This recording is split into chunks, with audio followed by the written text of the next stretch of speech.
compatriotes, chers fidèles abonnés de notre émission AK 243, encore un plaisir de pouvoir vous retrouver et nous allons, comme nous le faisons chaque fois, commenter l'actualité à Moranabiso. Alors, oui, c'est vrai, Bandeko, ça fait plusieurs jours, nous ne nous voyons pas et chaque fois je m'excuse, comme je vous avais déjà dit, nous avions un problème de sécurité avec notre chaîne YouTube. C'est pour ça que nous avons dû créer une nouvelle chaîne et progressivement nous allons commencer à migrer vers la nouvelle chaîne, mais en attendant, nous avons réussi, grâce à nos techniciens, à sécuriser notre chaîne et donc nous serons, et je vous le promets, beaucoup plus présents pour parler du pays, pour parler et pour commenter l'actualité Yamboka Nabiso. Alors aujourd'hui, nous avons différents points que nous allons voir avec vous.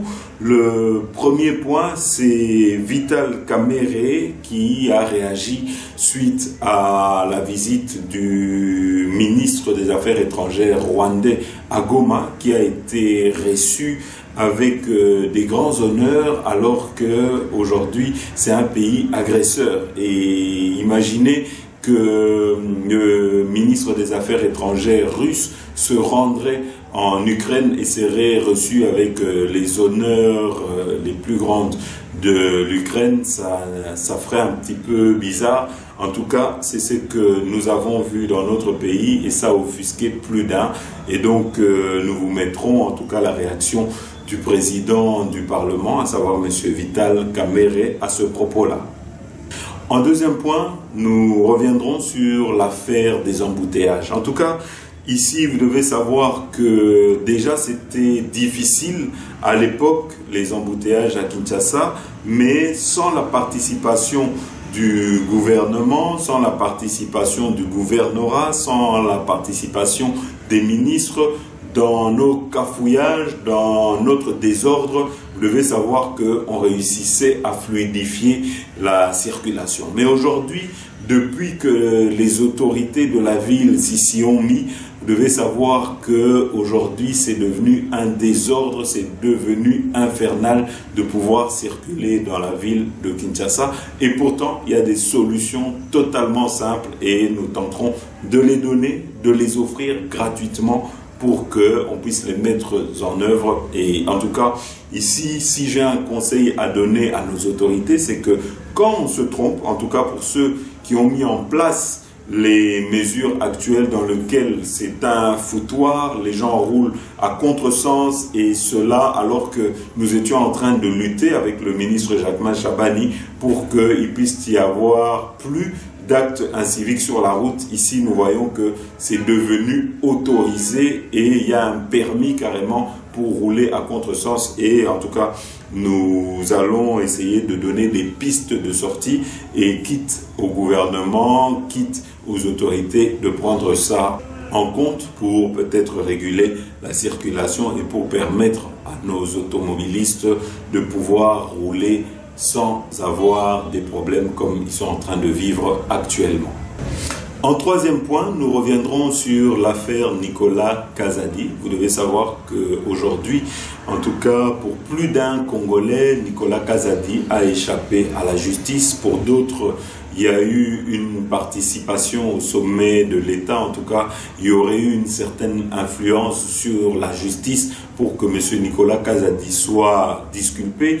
Mais ça, c'est ce qui est en train de se dire dans les réseaux sociaux. Alors, nous allons en tout cas analyser la sortie de M. Nicolas Kazadi.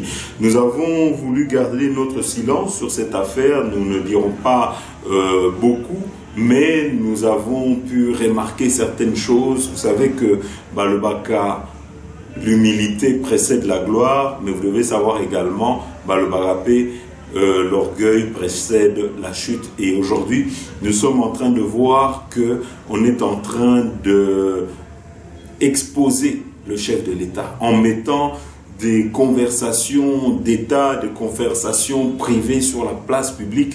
Et vous vous souviendrez que pour moins que ça, M. Bifor Bisselele, ancien homme fort du régime, a été mis en prison parce qu'il avait dévoilé des secrets d'État sur la place publique. En tout cas, nous allons tenter d'analyser tout cela parce que même sous Joseph Kabila, nous n'avons pas vu à l'époque des ministres qui venaient parler avec légèreté sur la place publique du chef de l'État. Le chef de l'État est une personne inviolable, en tout cas est une personne que nous devons protéger, est une personne dont les discussions avec lui, nous ne pouvons pas mettre sur la place publique parce que aujourd'hui cela peut exposer le chef de l'État et nous devons plutôt, surtout pour des gens qui ont eu à occuper des hautes fonctions au sommet de l'État, nous devons tout faire pour protéger le chef de l'État. Affaire changement de la Constitution, nous allons vous mettre les images, vous verrez vous-même que cette affaire qu'aujourd'hui certaines personnes en mal de positionnement ou en perte de vitesse veulent en faire une polémique inutile, vous devez savoir que c'est quelque chose qui faisait partie déjà du programme de l'UDPS de changer cette constitution parce que c'était une constitution de belligérance, c'est une constitution qui enlève beaucoup de pouvoirs au chef de l'État et donne la plupart de ses pouvoirs au Premier ministre. Et aujourd'hui, nous voulons corriger le tir et il faut aussi savoir que la constitution actuelle, quand il y a les élections, elle traîne à ce qu'on puisse mettre en place les institutions parce qu'il y a des procédures, il y a des mesures, il y a des règles à suivre et tout ça, ça fait perdre du temps. Nous l'avons vu, nous étions toute la population les premiers à décrier cela en disant comment ça se fait qu'il faut plus de 6 mois pour mettre un gouvernement en place. C'est tout ça que nous voulons corriger, c'est tout ça aujourd'hui qu'il faudra revoir. Ce qu'il faut aussi savoir, c'est que c'était du copier-coller, cette constitution était du copier-coller de la constitution française et aujourd'hui il est temps que nous puissions nous en séparer, que nous puissions avoir une constitution propre à nous qui sera en tout cas réfléchie par nos intellectuels et nos professeurs d'université et c'est vers ça que nous sommes en train de nous tourner, que personne ne se trompe, cette constitution sera changée et pour le bien du peuple congolais. Voilà, chers compatriotes, alors ici, Ndenge Tolobaka, chaque fois, maintenant que nous avons pu régler les problèmes sécuritaires sur notre chaîne RDC Source Info, Ndenge Tolobaka, chaque fois, pour Nabandeko Oyo, Bosepelaranabiso, ou qui nous découvrait, qui aimerait à l'avenir suivre nos émissions, nous allons vous mettre la vidéo qui va vous expliquer comment faire Bolanda. Chers compatriotes, vous n'êtes peut-être pas encore membre de la grande famille de tous les abonnés de RDC Source Info, pas de panique. Il n'est pas trop tard, je vous invite à appuyer sur le bouton abonner. Appuyez également sur le bouton notification, ça vous permettra, lorsque une de nos émissions sera mise en ligne, vous serez directement informé par YouTube. N'oubliez pas d'appuyer sur le bouton j'aime, ça nous donnera une bonne cotation auprès de YouTube et ça rendra nos émissions plus visibles auprès de nos autres compatriotes. Donc je répète, nous avons 3 actions à faire. Le premier, abonnez-vous. Deuxièmement, appuyez sur le bouton notification et troisièmement, appuyez sur le bouton j'aime. Ainsi, vous ferez partie de ceux qui encouragent et soutiennent RDC Source Info et vous nous encouragez à continuer à vous informer. Voilà, chers compatriotes, alors Tobandi directement avec le premier point, c'est la première polémique ici qui fait rage à Kinshasa, c'est que on est en train de s'étonner, on est en train de s'offusquer à Komona, ministre des Affaires étrangères, et à Rwanda, qui est accueilli à Goma avec honneur. Alors, ici, ce ministre qui est le représentant d'un pays agresseur arrive à Goma et il est accueilli avec les honneurs militaires, les honneurs de la police. C'est quelque chose de déplorable, c'est quelque chose qu'il faut changer et je crois qu'il appartient au ministre de l'Intérieur, monsieur son Excellence Jacquemain Chabani, de veiller à ce qu'il puisse y avoir une réforme de la police. La police doit connaître quel est son travail, l'armée également doit savoir à quel moment on peut faire les honneurs ou pas. C'est comme ça que nous avons vu un faux député qui recevait des honneurs tous les matins, chaque fois qu'il se rendait au Parlement. Et je crois que qu'il est temps que nous puissions changer Bizaleliwana. Et en tout cas, mais nous allons vous mettre la réaction du président du Parlement, qui a raison, M. Vital Kamerhe, de s'être également offusqué de ce qui s'est passé au Hollande. D'aller dire à Madame la Première ministre toute notre indignation de voir que le ministre des Affaires étrangères du Rwanda arrive à Goma. Ce n'est pas mauvais puisque nous recherchons la paix, nous sommes pour la paix, mais que vous puissiez lui donner autant d'honneur. Et le gouverneur militaire et l'inspecteur provincial de la police, je considère pour moi que c'est très grave et que nous ne savons pas ce que nous faisons pour terminer. Donc il faut lui dire la prochaine fois quand ce ministre viendra sur le territoire congolais, nous n'avons même pas besoin d'avoir des honneurs quand nous allons au Rwanda, et ils ne le font jamais, et ils se font respecter. Mais comment nous pouvons vraiment, dans la ville martyre de Goma, nous recevons le ministre des Affaires étrangères du Rwanda, et c'est notre gouverneur militaire qui est au garde à vous, avec l'inspecteur provincial de la police. Non, ça nous disons non. Transmettez cela à Madame la Première ministre, que tous les députés sont indignés par ça. Nous soutenons le processus de Luanda. Nous voulons que ce processus aboutisse très vite. Et avant longtemps, nous aurons besoin de Madame la ministre d'État des Affaires étrangères pour mettre au parfum aussi les élus du peuple. On vous voit dans toutes les villes. Pourquoi cette réunion n'a pas eu lieu, par exemple, à Mbujimayi ou à Matadi ou à Kenge? À Kenge, le deuxième vice-président allait les accueillir là-bas. Voilà, chers compatriotes, deuxième point, c'est ce qui est en train aujourd'hui d'embêter, en train d'énerver la population et surtout les automobilistes ici à Kinshasa, c'est que plusieurs bandes, plusieurs zones sont devenues des sens uniques, plusieurs zones, il n'est plus permis qu'il puisse y avoir la circulation dans les deux sens comme c'était le cas avant. Et en tout cas, les mesures qui ont été prises devaient être des mesures tests pour réguler la circulation et pour peut-être soulager nos automobilistes. Mais malheureusement, ce que tout le monde a constaté, c'est que c'est un échec. Et en tout cas, là où il devait y avoir des solutions, c'est plutôt des problèmes. C'est que ici à Kinshasa, il faut savoir que les embouteillages, ici là normalement aux environs de 17h, 18h au maximum, mais aujourd'hui avec les mesures qui ont été prises, même à 20h, vous passez sur le boulevard, c'est le chaos le plus total. Nous vous mettrons ces images, vous le verrez vous-même.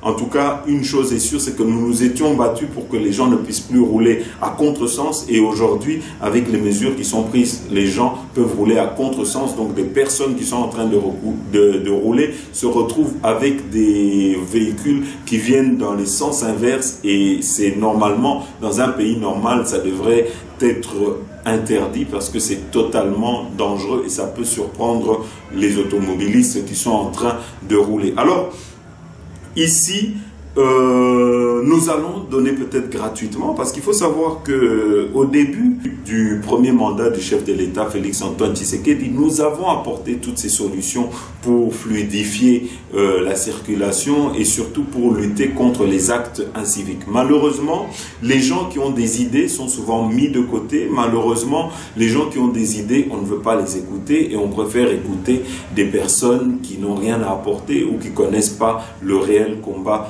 de Papa Étienne Tshisekedi. Alors ici, première chose, c'est que quelqu'un qui est constitué normalement devrait savoir que dans tout pays normal, il doit y avoir des feux de circulation.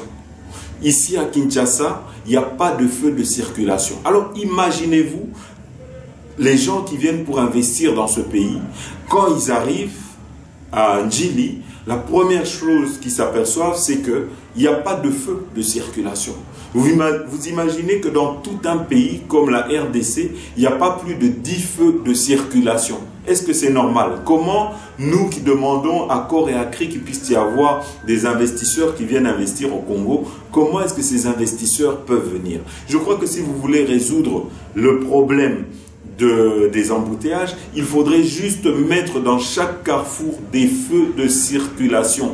Des feux de circulation, et peut-être ça va réduire même le nombre de policiers que nous mettons sur la route. Il devrait juste y avoir des policiers au moment où le feu est rouge pour certains, que les policiers se mettent devant pour empêcher les inciviques de passer, et peut-être qu'il puisse y avoir des camions de dépannage pour que les inciviques, on puisse prendre leur véhicule et qu'on puisse amener ça à la fourrière. Si vous mettez des feux, ça va permettre dans chaque carrefour que les gens ne puissent pas s'entremêler, que les gens ne puissent pas se brûler la politesse et que les gens puissent avoir de la courtoisie. Mais tant qu'on ne fera pas cela, toutes les formules qu'on va mettre en place, ça ne va pas aller. Deuxième chose, ici à Kinshasa, les gens roulent instinctivement. Les gens ne connaissent pas le code de la route. Donc chacun vient, c'est la loi du plus fort. Ceux qui ont les kinga la makasi, ou bien ceux qui ont expliqué au lekanga, c'est toi qui vas passer. Sinon, on se colle, sinon,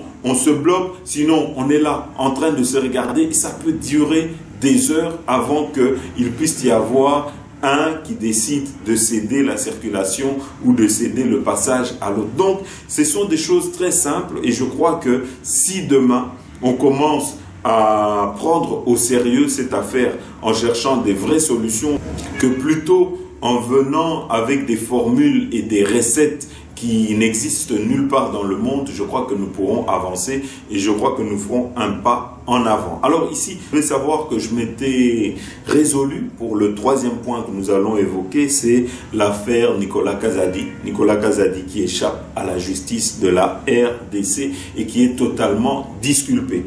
Alors ici, il aurait fallu, en tout cas, la sagesse aurait voulu que M. Nicolas Kazadi ait la victoire ou le triomphe modeste. Il fallait que M. Nicolas Kazadi ne puisse pas aujourd'hui s'enorgueillir. Il fallait pas que Ayako tout à tolo. Mais malheureusement, c'était, je crois, peut-être un peu trop lui demander. Il a fallu que M. Nicolas Kazadi fasse venir la presse et explique comment lui, il est innocent dans cette affaire, alors que tout le monde l'avait déjà constaté. Et cela, aujourd'hui, il faut savoir que ça a énervé plus d'un. Et surtout, M. Nicolas Kazadi, par excès de zèle, a aujourd'hui mis et étalé sur la place publique des conversations privées avec le chef de l'État.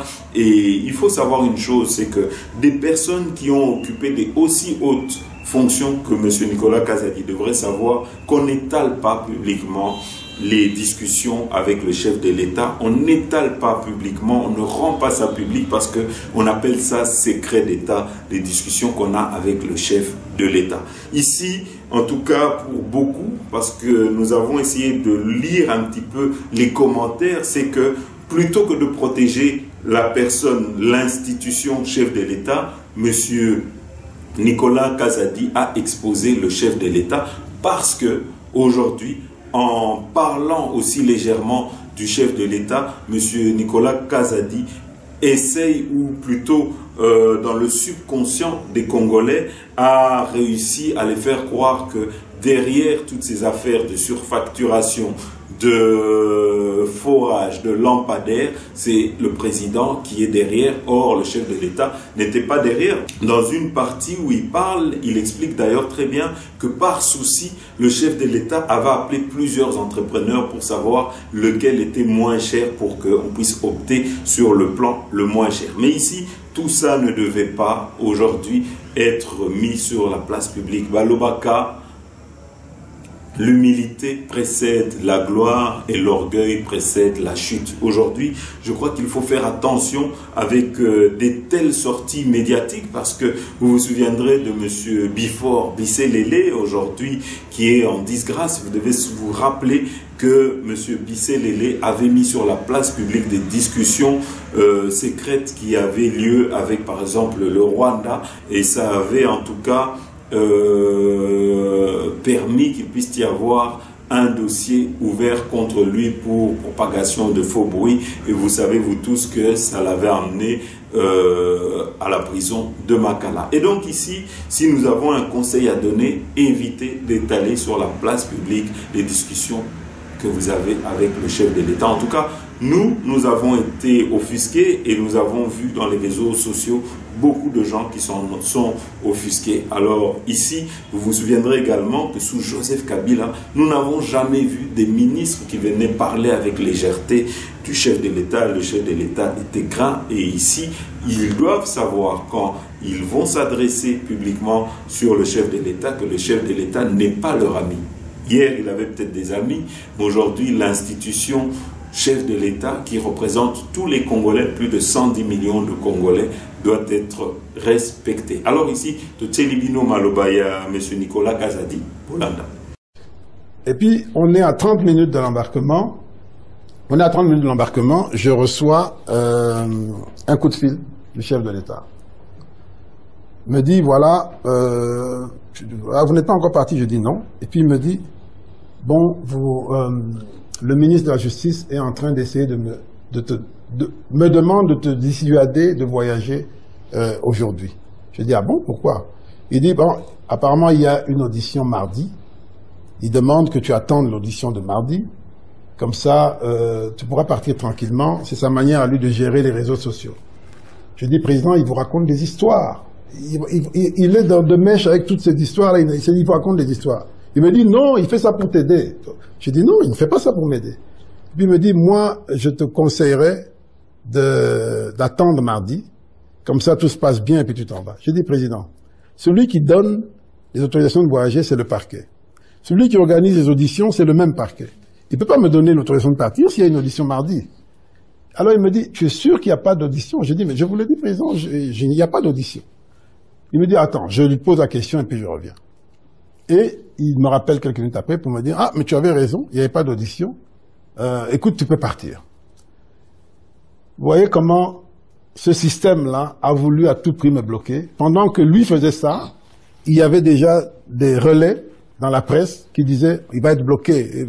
Et tout ça est documenté, hein. Je vais vous donner tout ça est documenté. Voilà. Donc, c'est ça la cabale politique. Alors, ce qui me fait mal, c'est que ce jeune ministre, qui se présente comme étant la nouvelle génération, la nouvelle classe politique, qui commence comme ça, avec la manipulation médiatique et le mensonge, je suis inquiet.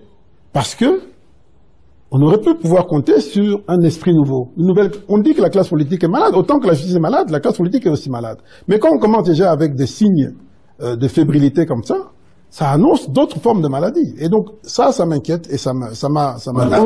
Voilà, chers compatriotes, quatrième et dernier point d'abisso à faire changement de la Constitution. Une chose à savoir, c'est que nous avons vu beaucoup de gens, beaucoup de remous et surtout une certaine, si je peux dire ça comme ça, dictature de la part de la Senco, de la part de l'opposition.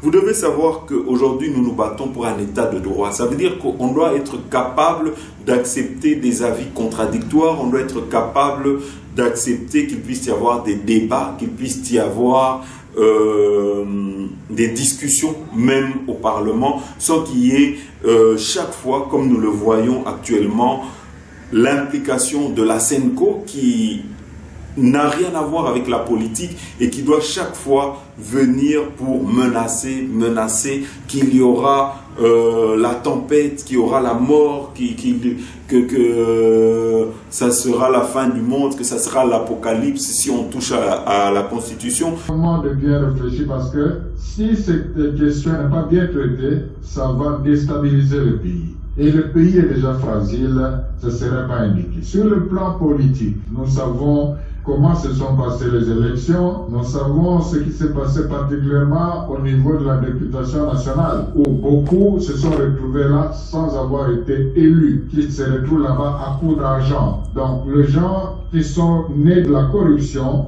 et je crois qu'il ne se gênerait pas de négocier même l'avenir du pays à cause de l'argent. Je ne parle pas de tout le monde, je parle de cette catégorie de gens dont on doit tenir compte parce qu'ils sont là, leur voix va compter aussi. C'est une question socialement très sensible. Alors, il ne faudra pas risquer sur ce terrain. Voilà le conseil que les évêques donnent, que nous trouvons.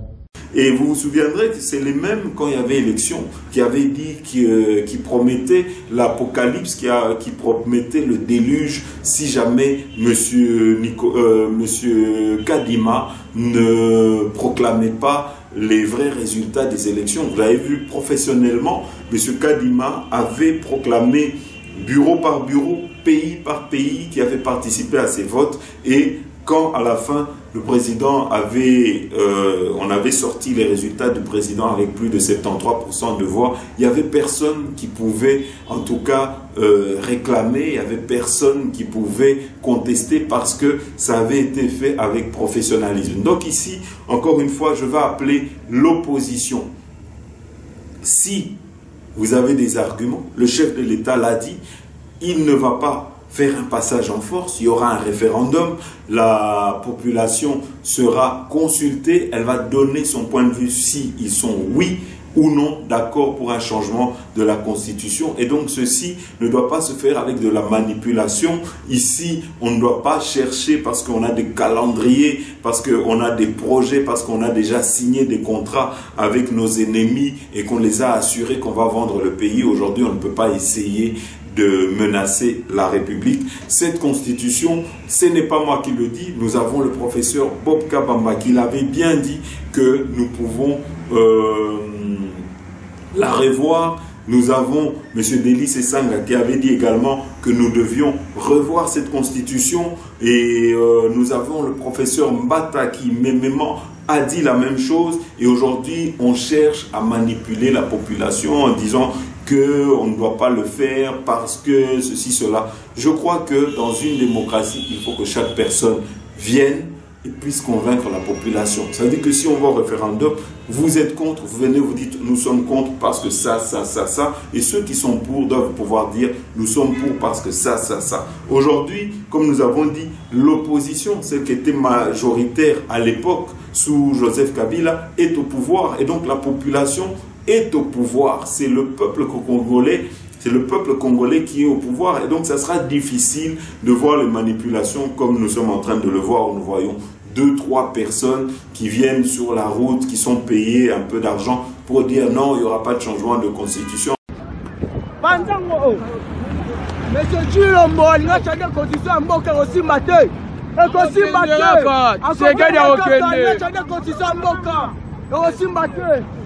Et donc, oui, il y a déjà des équipes qui se sont mis à travailler pour le changement de cette constitution, pour qu'il puisse y avoir une nouvelle constitution. Mais avant cela, nous allons vous remettre les propos de M. Bob Kabamba, les propos de M. Delis Sesanga, les propos de M. professeur Mbata, qui tous ont demandé qu'il puisse y avoir un changement de cette constitution. Nous allons vous mettre, et surtout, vous devez savoir que le débat est ouvert. Bolanda. Et tout dépend de la volonté et des objectifs politiques des uns et des autres. Si je veux avoir le pouvoir, un pouvoir absolu, je veux avoir une mainmise sur la plupart des institutions, je peux vous dire qu'avec cette constitution, ça ne marche pas. Ça ne marche pas d'avoir la mainmise sur toutes les institutions, à moins d'être comme en 2006 et en 2011, d'avoir la possibilité de contrôler par le politique que je nomme aux différentes institutions. À ce moment-là, je peux le faire. Mais dans le contexte actuel, ce n'est pas possible.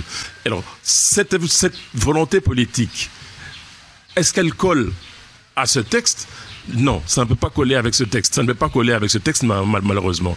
Et donc, c'est là où je suis tout à fait d'accord avec vous quand vous me posez la question par rapport au fait, est-ce que le texte est adapté au contexte actuel? Je vous réponds que le texte doit être adapté au contexte actuel et n'est pas du tout adapté dans le système tel que nous sommes en train de vivre actuellement. Donc, réforme constitutionnelle est indispensable aujourd'hui? Pour ma part, la réforme est indispensable puisque c'est une constitution qui était pour pouvoir arriver à avoir la paix, consolider les institutions et améliorer le fonctionnement des institutions pour renforcer le cadre institutionnel, et qu'une fois on a renforcé le cadre institutionnel, on peut amender toute une série de choses qu'il y a dans ce texte.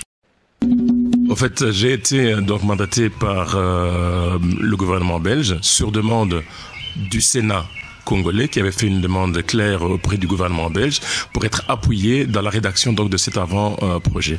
Et cette demande a été transmise donc par le ministère des Affaires étrangères belge, c'est-à-dire à l'époque de Louis Michel, a été transmise donc à l'université de Liège, et l'université m'a délégué pour pouvoir diriger le collège au fait des experts, de tous les experts qui devaient venir du monde entier travailler sur cette constitution. Vous avez fait un avant-projet parce que le constituant c'était le Sénat et l'Assemblée nationale. Constitution nabiso ezali malamote et salemaka d'ailleurs namboka bapaya et puis na bapaya bango moko bazui ba mode de fonctionnement na bango bayeko pesa biso yango awa biso constitution na biso esengeli esalema sur base ya bizaleli na biso moko peuple congolais. Constitution na biso ezali malamu te. Constitution na biso ezali kosenga bana mboka o bazali na mayele bafandela yango bakoka kotala likambo wana. Et donc c'est là où je suis tout à fait d'accord avec vous quand vous me posez la question par rapport au fait est-ce que le texte est adapté au contexte actuel. Je vous réponds que le texte doit être adapté au contexte actuel et n'est pas du tout adapté dans le système tel que nous sommes en train de vivre actuellement. Donc le 20 décembre, Délice Sanga accède à la magistrature suprême. Au niveau politique, qu'est-ce qu'il change? Institutionnel et politique. On commence par là. D'abord, vous savez que nous avons un projet de révision de la Constitution que nous avons soumise après pétition au débat à l'Assemblée nationale qui a été arrêté en raison de la proclamation de l'état de siège. J'entends reprendre ce projet parce qu'il comporte un certain nombre de réformes nécessaires à la stabilisation de notre pays et au renforcement de l'efficacité institutionnelle. Ce projet de réforme comporte entre autres mesures de resserrer le périmètre de la décentralisation, de ramener la décentralisation au niveau des territoires et de ne pas avoir cette multiplicité, cet enchevêtrement d'entités décentralisées pour lesquelles il n'y a pas du potentiel fiscal. Le français facile. Il y a des comparatifs quand on étudie le français pour nous autres qui étions au séminaire. Quand j'ai dit que cette constitution, j'ai vu beaucoup d'images circuler, le pauvre Mbata, et merci de m'avoir donné cette occasion-là. Cette constitution que je tiens dans ma main est au jour d'aujourd'hui la meilleure depuis l'indépendance. Où est la contradiction du pauvre Mbata?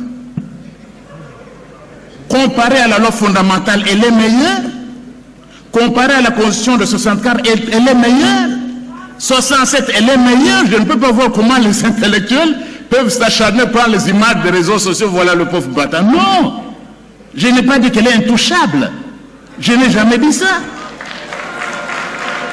Et il n'y a aucune contradiction de professeurs des universités. Je m'en vais maintenant aux questions. Parce que ça, c'est une bonne occasion que vous m'avez donnée. Voilà, alors, ici, Boyoki Binomoko, Bandeko, surtout professeur Bob Kabamba, lui-même l'a reconnu que la constitution que nous avons était une constitution qui avait été commandée par M. Louis Michel Boebi, rôle Oyo. Louis Michel a joué Namboka Oyo contre la République et pour favoriser la balkanisation. Et donc, aujourd'hui, en tout cas, qu'on ne trompe pas le peuple. Si aujourd'hui on doit changer cette constitution, c'est pour le bien du peuple. Et nous allons aussi également demander à certains de nos compatriotes qui ne savent pas défendre les propos pour lesquels nous devons changer cette constitution, en tout cas d'éviter de passer dans les médias, parce que au lieu de faire le travail d'accompagner le chef de l'État pour vulgariser le pourquoi du changement de cette constitution, vous êtes plutôt en train d'énerver le peuple congolais. Et donc nous allons plutôt vous demander d'avoir de la retenue et de ne surtout pas chaque fois énerver cette population en venant avec des propos farfelus en disant voilà, nous allons changer la constitution parce que papa Étienne avait dit qu'il faut changer la constitution. Non, nous changeons la constitution parce qu'elle est mauvaise, parce qu'elle retarde, parce qu'elle a enlevé tous les pouvoirs au président. Et aujourd'hui, le président aimerait mettre en application son programme. Il en est empêché par certains ministres qui aujourd'hui ne vont pas dans sa vision et qui ne vont pas dans le même sens. Voilà pourquoi on veut changer, parce que cette constitution, c'était une constitution qui avait été écrite au moment où nous devions signer des accords de paix à l'époque du 1+4, où il y avait les belligérants qui s'étaient mis sur la table pour négocier le partage du pouvoir, et qu'aujourd'hui nous avons besoin d'une constitution qui s'adapte aux réalités du jour. Et nous voyons que cette constitution que nous avons est en train de nous retarder dans certaines choses, et donc aujourd'hui nous allons la mettre à jour. Voilà le pourquoi de tout ce changement, et que surtout nous n'allons pas faire du copier-coller avec la France, parce que nos réalités ne sont pas les mêmes que ceux de la France, et qu'aujourd'hui nous devons les adapter aux réalités du pays.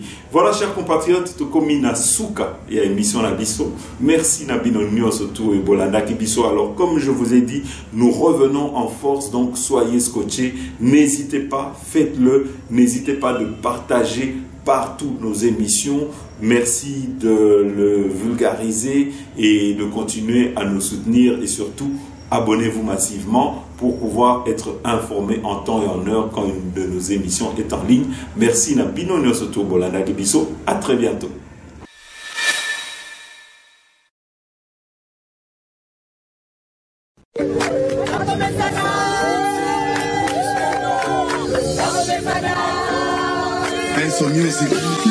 Oh mame, oh mame, oh mame, oh mame, oh mame, lele, oh mame, lele. Basala 18 ans, basale lokote, bazo senga, bazo ngandeli suswe, batika bafulu ebele na Congo, balake la Congo na biso mabe.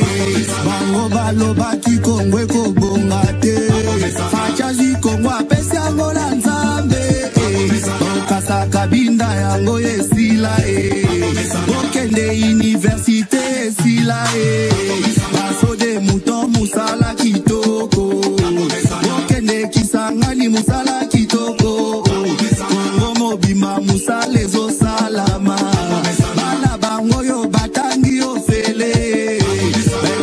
Politique si bazonga ba prisonnier politique ba si babima ebola kutu esila na este yango to bete la fachi maboko to bete la fachi nde maboko to bete la fachi nde maboko to bete la fachi nde maboko to bete la fachi nde maboko. Oh mame, oh mame, oh mame, oh mame, oh mame, lele, oh mame, lele. Baso de mouton musala kitoko, okende Kisangani musala kitoko, barème salarial le matili suswe, même place likambo fachi ya kitina terrain, azope sa solution à tout problème, budget à Congo et matili suswe.